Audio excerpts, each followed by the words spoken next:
ايه ده؟ انت رايح فين؟ احنا لسه ما ابتديناش. بس قبل ما نبتدي ادينا لايك، اشترك في القناة، فعل زر الجرس. شغل يا ابني فقرتنا بسرعة.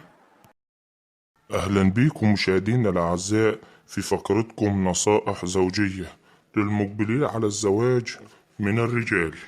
أول كلمة عاوز أقولها للراجل وأنت متجوز لازم تكون راجل البيت، بمعنى إن الكلمة في البيت كلمتك أنت، زي أنا كده بالظبط. أنا الكلمة كلمتي. زفت، مش قلتلك تروح تجيب كيلو بطاطس؟ انت لسه مرحتش لدلوقتي؟ حاضر حاضر. يلا بسرعة ما تتأخرش عليا. رحت لكم تاني أصدقائي الأعزاء، نكمل حلقتنا. احنا وقفنا عند الكلمة كلمتك، ودي أول نقطة.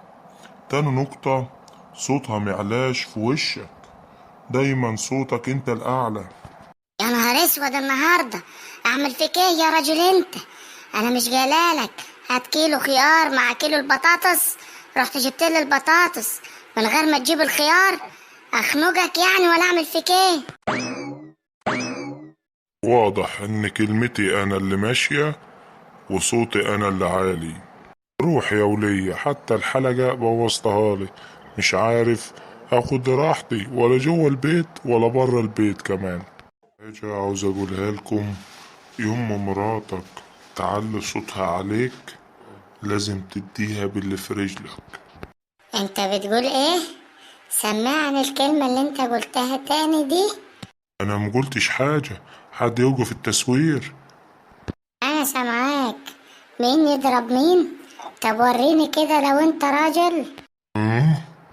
جرب مني، تعالى الجاي. مقصودش ازعلك، اوعى تفهميني غلط. فهمني انت الصح. انت مش بتقول لو مراتك صوتها عالي عليك تضربها باللي في رجلك؟ بس بس ولا عاوز اسمع صوتك؟ انت تخرس خالص. حاضر يا حبيبتي، انا اسف، حقك عليا، مش هعمل كده تاني. انا اشكركم مشاهدينا الاعزاء على متابعة القناة، وبنقول لك ما تنساش تضغط لايك، تشترك في القناة، تفعل زر الجرس.